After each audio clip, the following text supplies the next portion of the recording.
Hola, ¿cómo están? Bueno, bienvenidos a este nuevo podcast.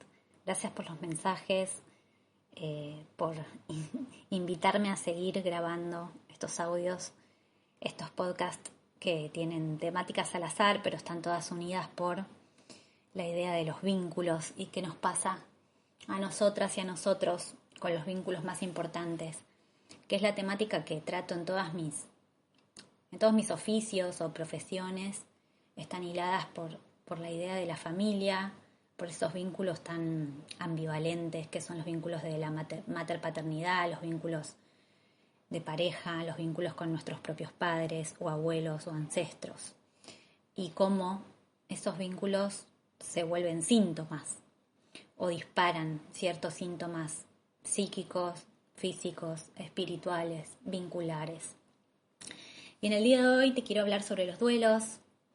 Estuve compartiendo mucha info en redes sociales sobre mis estudios de tanatología y cuidados paliativos del último año, estudios que nacieron a raíz de la pérdida física, de la muerte de mi papá, y que abrieron una puerta sobre mi posibilidad de acompañar personas en fin de vida y personas en duelo, cosa que no es muy distinta a acompañar familias.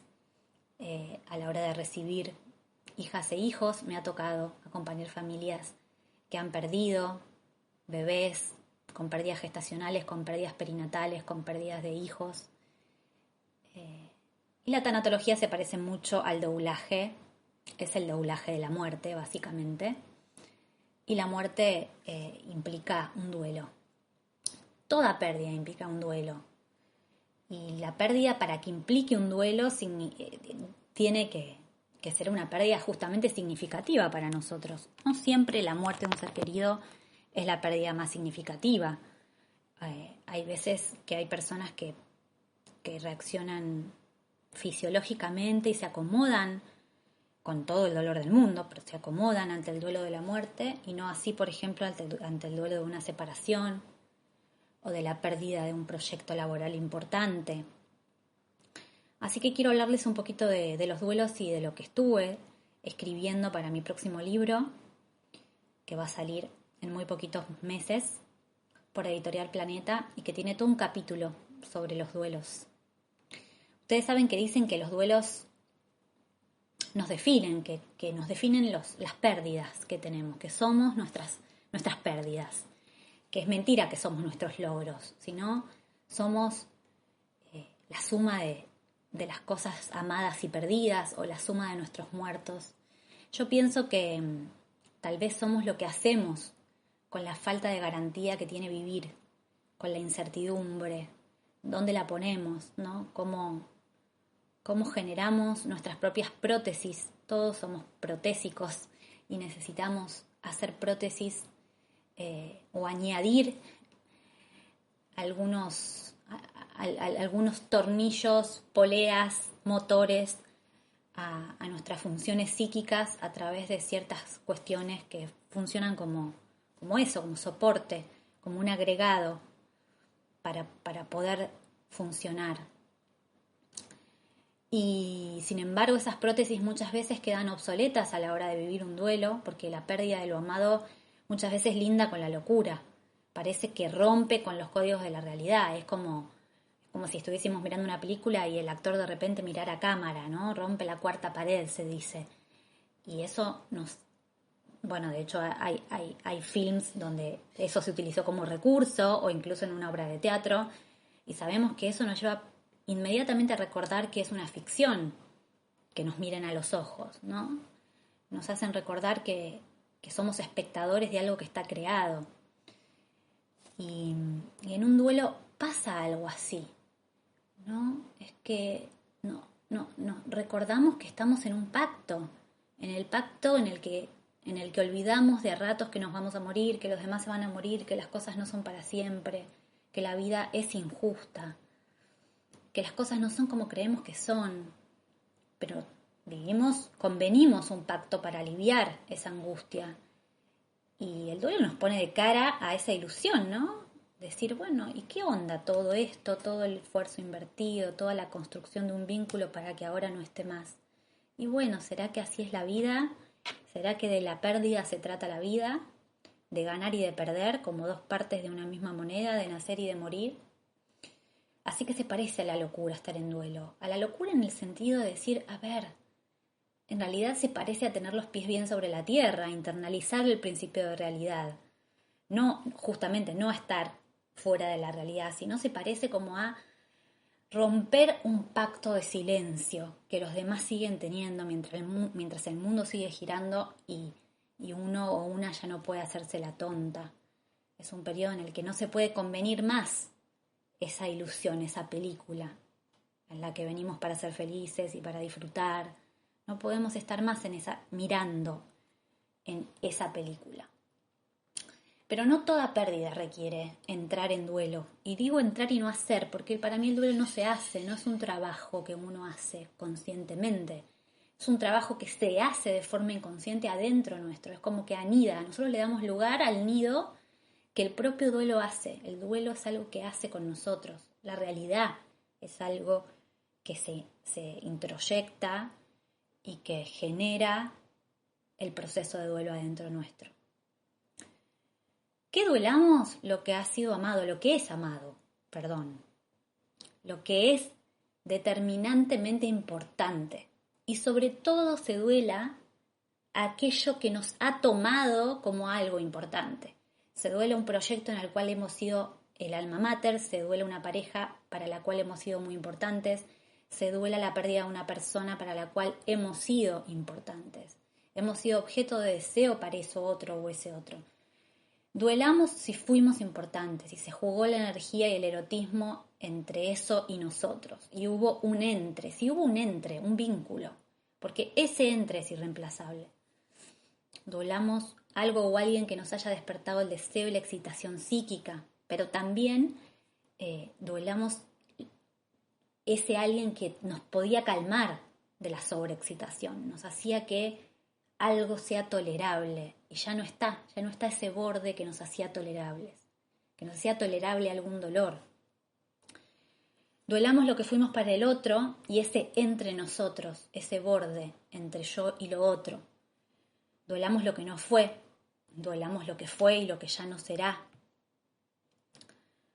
Duelamos el lenguaje común, las palabras que nos unían, las que inventamos para el otro y que solo nosotros entendemos o entendíamos. Es la pérdida del relato del otro sobre uno. Ya ese otro no dará más cuenta de uno. O no me contará ni qué siente por mí, ni quién soy yo, ni qué le traje a su vida, ni me nombrará como me nombraba. ¿No? Perdemos esos ojos que no dan cuenta ya más de nosotros. Se rompe el pacto, el borde con la realidad, y entonces también sentimos que se rompe el borde de nuestro cuerpo, el borde de nuestro entendimiento. ¿No? Y entonces hay una parte nuestra que queda como expropiada, extirpada. Y ahí en esa parte extirpada empieza a crecer como un fantasma de esa parte, ¿no? Porque empieza a aparecer la total presencia de la ausencia. De hecho, tal vez la persona que estamos perdiendo o ese vínculo o ese proyecto que estamos perdiendo no ocupaba el 100% de nuestro día, de nuestra vida, pero ahora que ya no está, ahora sí, ahora es masivo, ahora ocupa todo el espacio, porque ahora somos esa pérdida, por un tiempo, somos más herida que otra cosa, y esa pérdida justamente es una ausencia, lo que toma presencia es una ausencia, entonces lo que toma presencia es un fantasma, es todo lo que nos contamos, nos decimos y nos empezamos a relacionar con alguien que no está, con el vacío. Y recordemos que los duelos se superponen, o sea, que si yo tengo un duelo ahora de la pérdida de una pareja y no tramité, no transité de forma biológica, fisiológica, entregada un duelo anterior de otra pareja, de la pérdida de un bebé, de la pérdida de mis padres, de la pérdida de mis abuelos, de la separación de mis padres, de una mudanza traumática, etcétera, etcétera, se reabren esos duelos con este nuevo duelo. Estoy duelando esto y todo lo demás que tengo que duelar y que sigue estando como en un eterno presente hasta que se elabore. Yo no creo que los duelos se terminen un día. Para mí el duelo no termina, pero sí uno elabora la pérdida hasta que en un momento esa gran presencia de la ausencia deja de ser tal y empieza a ocupar un espacio concreto, más chiquito, o el mismo espacio pero uno se agrandó. Entonces no es que se achicó el espacio que ocupa el otro, sino que uno tiene la tarea durante el duelo de crecer, de agrandarse, de sumar otros puntos de vista nuevos. Y en ese crecer uno queda más grande y entonces el otro, ese fantasma, que en realidad no es el otro, sino la construcción que estoy haciendo de ese otro, a razón de este entre que hemos perdido o que tenemos que revincularnos, porque uno con el muerto o con el que ya no está se revincula, con los ex, aunque no los vea, se revincula, con la ausencia aprende a generar un nuevo vínculo. ¿Cómo lo aprende? Dejando que el duelo haga nido adentro. ¿Y cómo es un duelo habitable? En general tiene ciertas etapas que todos los autores mencionan, varios autores mencionan de diferente manera, pero a grandes rasgos, primero podría haber una etapa de negación, de irrealidad, de sensación de no es posible que esto sea verdad, no es posible que me esté pasando a mí, ¿por qué? ¿No? O incluso de minimización de aquello que se perdió para de alguna manera negarlo, ¿no? Como bueno, eso era malo para mí, me hizo un favor, si sucede conviene. Entonces es una etapa o de negación o de irrealidad. Después suelen aparecer sentimientos muy vitales e incómodos como la ansiedad, la culpa, el miedo, el enojo, ¿no? El enojo con uno, con el otro, con lo que pasó, la revisión de todos los pasos a ver si algo hubiese podido cambiar, la sensación de injusticia. Puede aparecer un momento de negociación donde uno comprende que lo perdido no vuelve, pero necesita como un tiempo más para aceptarlo. Entonces es como un trance, una transición es un sí pero no. Y en algún momento, tarde o temprano, deberíamos poder conectar con la angustia profunda, con la sensación total de la ausencia, ¿no? Tal vez con la depresión. Es el momento en el que aceptamos el golpe de la realidad y toda nuestra energía psíquica se vuelca sobre el proceso de elaboración, ¿no? Nos identificamos con lo perdido. Entonces empezamos como a pensar como pensaba el otro, sentir como sentía el otro, tener los síntomas que tenía el otro, ¿no? Como si nos fusionáramos y decimos justo que me quiero separar de eso porque se terminó, estoy más conectada que nunca. Entonces tengo baja energía porque toda mi energía está puesta ahí.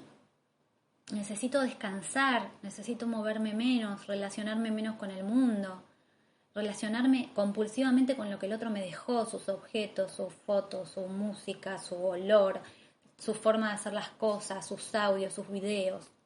O a lo mejor no me puedo relacionar por el dolor que me causa. O sea, tiene una relevancia importantísima los objetos, las palabras, los audios, los videos, las fotos, ya sea porque las necesito o porque necesito rechazarlas.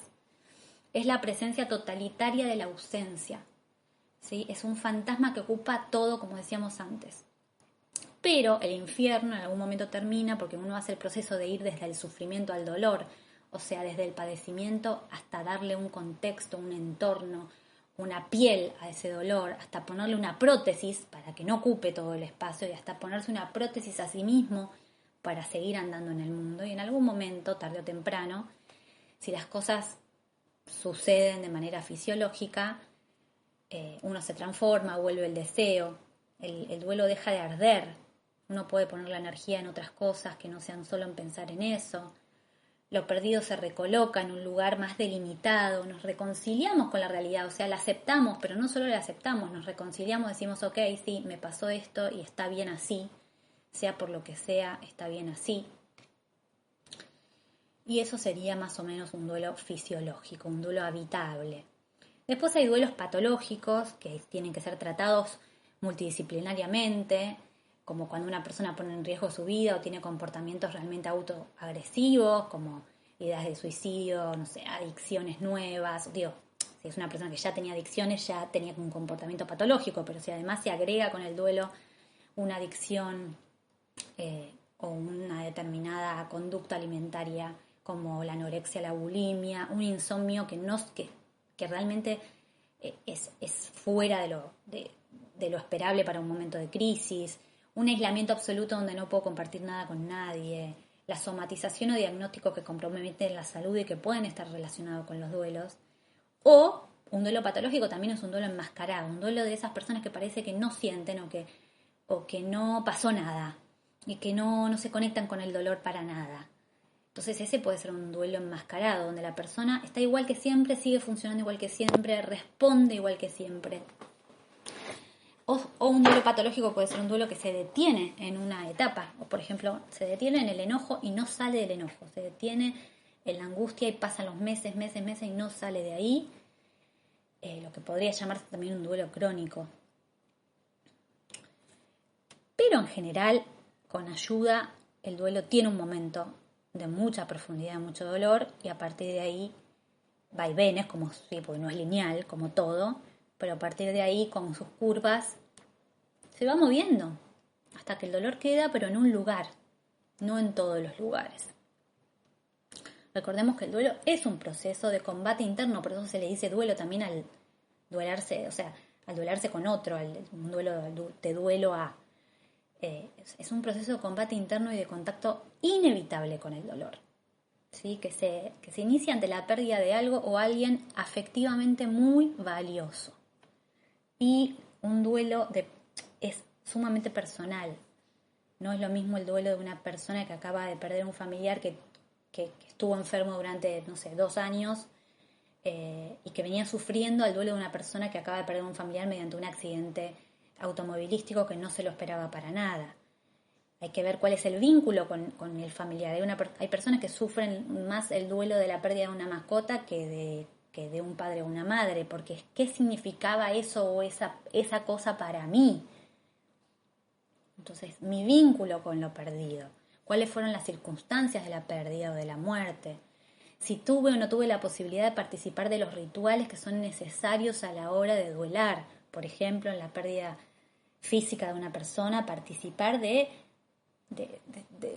los rituales ligados al cuerpo, ya sea ver el cuerpo muerto, el velorio, el entierro. Si yo sé la verdad de lo que pasó, si me puedo decir a mí mismo la verdad, si tengo una red afectiva presente, si puedo pedir ayuda, si hay contención social, cuáles son mis creencias y mi religión y mis recursos simbólicos ante la pérdida, qué es lo que yo creo de la pérdida. Todo eso obviamente que cambia el escenario o los escenarios y las posibilidades de pasarlo mejor o no. ¿Sí? ¿Y cómo se sale? Bueno, es una buena pregunta. Yo también estoy en duelo y no solamente por la pérdida de mi papá, sino por otras cosas también. Y todavía no sé muy bien cómo se sale. Les puedo contar lo que estudié. Y bueno, dicen que se sale abandonando lo perdido de alguna forma. Abandonando quiere decir dejando atrás, entendiendo que lo otro me va a acompañar en el recuerdo, pero que hay un punto en el que uno sí lo deja atrás. En algún momento empieza el debate entre la parte nuestra que quiere quedarse como apegada a esto que no tiene ya y la parte que quiere avanzar y devolverle la energía vital a otros objetos de amor y proyectos. Y empezamos a aceptar el final con la convicción de que eso no vuelve. Nos preguntamos, bueno, ¿qué hago acá amando locamente a un fantasma? Entiendo que no es un acto voluntario. Entiendo que estoy apegada a un vínculo que tuve y que ahora tiene que cambiar. Y bueno, en algún momento dejo de sangrar, no sé cuándo, pero en algún momento dejo de sangrar y a veces no es un alivio tampoco, porque para una persona en duelo que le digan, bueno, en 1 año, en 2 años, en 2 meses, en 2 semanas vas a dejar de sangrar, es una eternidad. Pero este momento en el que uno le devuelve la energía a otros objetos de amor, se puede sentir como una traición, con culpa, con miedo. Porque le vamos retirando como el afecto al dolor y el apego a ese dolor y a esas escenas del pasado. Y bueno, entonces es un desafío, ¿no? Dejar de amar de esa forma y empezar a amar de otra. Algunos dicen que el duelo empieza con la pérdida de un objeto real y termina con la pérdida del fantasma, ¿no? Con la pérdida de ese vínculo que armamos al momento de doler. Hay 2 muertes, una pérdida real y una simbólica. Y es la muerte simbólica justamente no sucede con la muerte real. Con la muerte real aparece y se imprime una gran presencia simbólica. El desafío de ir desconectando con la simbólica requiere tiempo, no sé cuánto. Mucho, poco, depende de cada persona. Yo siento que el duelo nunca termina, pero sí, sí hay un momento en el que una nueva persona nace. Una nueva Violeta nace después de cada muerte y en ese momento el duelo cobra otra dimensión. Porque sí es cierto, estoy hecha de pérdidas. Los duelos son mi manera de estar en el mundo, tal vez la única. Pero aprender a soltar el dolor sin soltar el amor por eso que perdimos es todo un gran, gran, gran desafío. Permitir que los recuerdos se hagan más sepias, ¿no? Que permitir que apenas cuando veo una foto no estallar en llanto, o sea, permitirme que eso también suceda y no reprimir ese avance es un desafío. Entonces, ¿qué alivia a las personas en duelo, a los dolientes? Tener una forma más amplia de ver la vida, estar en relación con la muerte, con la finitud de la vida, comprender que la muerte no es injusta, que es solamente el final de la vida como la conocemos y que está intrínseca en todo proceso vital, en todo vínculo, ¿no? Estar en contacto permanente con la sensación de que las cosas son muy flexibles y que puede que se terminen es una forma de estar preparado también. Tener una creencia que nos proyecte hacia el futuro, una creencia que nos permita sentirnos en paz con lo que suceda, con la aceptación de lo que sucede. En general, durante el duelo reaparecen nuestras creencias de la infancia. Si hablamos 2 o 3 idiomas, necesitamos como hablar la lengua madre, porque los duelos siempre nos llevan de nuevo a la infancia, a los duelos no resueltos, al momento en el que no teníamos palabra y era tan difícil crecer sin simbolizar y sin palabra. Alivia permitirnos la infancia interior, conectarnos con nuestro niño, con nuestro bebé interior indefenso, que necesita abrigo, mimo, contacto, descanso, comida caliente. Y siempre, siempre van a ser claves la posibilidad de poner en palabras, de contar lo que me pasa, de ritualizar, de hacer rituales de despedida, rituales de corte. Y los símbolos, ¿no? Conectarnos con los símbolos y con los lenguajes simbólicos. Eso es clave a lo largo y a lo ancho de todo proceso terapéutico, por ejemplo. Alivia encontrar en la muerte o en la pérdida la potencia de un amor, la belleza de la pérdida, porque hay mucha belleza en la pérdida. Nos reconecta con lo que sirve, con lo que somos hoy, con que queda parado solo lo que nos sirve y lo que no se va solo porque es imposible sostener, impostar máscaras sociales cuando estamos en duelo. Sirve pensar el duelo día por día, solo por hoy, conectando con los actos más mundanos y mediocres, lavar los platos, lavar la ropa, salir a caminar, decidir no pasar frío, comer rico, ¿no? Como pequeños mimos. Y por último, es importante prepararnos para perder, hablar sobre nuestra propia muerte con los otros, preguntar acerca de qué quieren y qué creen los demás sobre el final de la vida, conversar sobre una posible separación con una pareja, cómo sería si llegara a suceder, cómo nos gustaría que sea. La vida son destellos de resistencia, arte, sublimación y elaboración de las ausencias que dejan los amores. A mí eso me maravilla. Ante eso me agacho y honro. ¿Qué no decirle a las personas que están en duelo? Bueno, no decirle el muerto está con Dios o está en un lugar mejor, porque puede que la persona no crea en eso y no alivia de todas maneras eso. O ahora es un ángel, nadie quiere un ángel, los dolientes queremos el ego de las personas que hemos perdido, queremos ver cómo se enojan, cómo sus propios actos de enojo, sus actos egoístas, las cosas que lo hacían único. Te cuidará desde donde esté, tampoco nos alivia, porque podría significar que la persona sienta la tortura de que el otro está mirándola, de que no puede seguir con lo suyo, de que el otro es un testigo omnipresente y que no puede tocarlo ni presentarse. Sería como un castigo que alguien que me quiere me mire y no se pueda ni siquiera acercar. Tal vez, ¿no? Depende cómo la persona lo piense. ¿Qué no decir? Llámame cuando me necesites. Los dolientes no sabemos cuándo necesitamos a alguien, ni sabemos muy bien qué necesitamos. Lo único que queremos es sentirnos mejor. Entonces, por ahí lo que sí sirve es, te dejo comida, te traje esto, en qué te puedo ayudar a nivel práctico, te puedo resolver algún trámite. Tampoco está bueno decir si sucede conviene, porque a quién le conviene, a nadie le conviene perder algo que ama. Pensar en otra cosa, es imposible pensar en otra cosa. Tenés que estar fuerte y agradecido porque al menos tenés tu hijo que está sano. Bueno, eso no está bueno, porque todos los que tenemos hijos sanos igual sufrimos la pérdida de las otras cosas, los otros seres. No nos ahorra el dolor tener hijos sanos. No queremos un deber ser de bueno, y ahora encima tengo que estar contenta porque mi hijo está sano y agradecida. Y no es momento para pensar en eso, ¿no?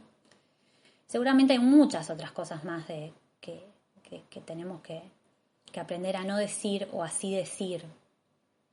Así estar cerca de las personas que están en duelo, sobre todo cuando ya pasaron varios meses de la pérdida, porque es ahí cuando la gente se olvida, cree que ya está, y es ahí donde se va profundizando el dolor. ¿Sí? Bueno, no sé, a ver en qué minuto de audio estoy para ver si sigo o no sigo con este tema. No, ya me fui, 25 minutos. Quería contarles qué es la tanatología. Si quieren se los resumo así muy rápidamente. Es el estudio de la muerte, es la ciencia que estudia el sentido de la muerte, la pérdida y sus ritos, y las claves de la tanatología actual, que nace la actual más con el aporte de Kubler-Ross, de esta psiquiatra que investigó las fases del paciente terminal, y que define la tanatología como la atención al moribundo. Las claves son el acompañamiento respetuoso, informado y empático en duelos de todo tipo, ya sean en duelos de enfermedades crónicas, en duelos de perder la propia salud, personas en fin de vida o que requieran cuidados paliativos, y en duelos de personas que han perdido algo significativo, algo o alguien significativo. La tanatología gira en torno a las necesidades y deseos de las personas, facilitando entornos propicios para transitar el duelo, respetando las creencias personales, conectando con el sentir y promoviendo la autonomía, dignificando el proceso de morir, porque la muerte no es un fracaso. El objetivo es que los pacientes vivan hasta el último minuto de sus vidas. Temas como la dignidad, la integridad, la autonomía, la muerte digna, el acceso a la verdad, los rituales y los derechos y el alivio del sufrimiento son los ejes de la tanatología, que trabaja interdisciplinariamente, que busca con la otra persona el sentido y la trascendencia de la vida, que respeta, que trabaja por la empatía, por la aceptación, por la autenticidad, que acompaña en la toma conjunta de decisiones, trabaja con el consultante, el paciente, la familia, la comunidad, advierte sobre los procesos de duelo, ¿no? Da estrategias de alivio y de tratamiento, y trabaja en conjunto con todas las personas que hacen cuidados paliativos. Saben que el cuidado paliativo es un modelo asistencial, generalmente dentro del sistema médico, que no tiene muchos años. De hecho, es una materia electiva en la carrera de medicina. La especialidad en cuidados paliativos tiene muy poquitos años y no muchas personas la hacen. Y es un modelo que da respuesta personalizada y humanizada a las necesidades de pacientes y familias con enfermedades que limitan o amenazan la vida. Y es maravilloso realmente contar con un buen equipo de cuidados paliativos si tenemos alguna persona con alguna enfermedad crónica o en fin de vida, porque hace absolutamente la diferencia. Bueno, gracias por escucharme hasta acá. Espero que les haya servido, que puedan mandarle este audio a toda persona que esté en duelo y que sientan que les puede ayudar. A mí me ayuda a hacerlo porque recuerdo algunas cosas que quiero que me acompañen en mis procesos de duelo que estoy atravesando. Y gracias porque siempre son red ustedes para mí. Sus mensajes, su cariño, realmente hacen la diferencia a la hora de transitar los momentos difíciles. Bueno, casi 30 minutos compartidos. Gracias. Hasta la próxima.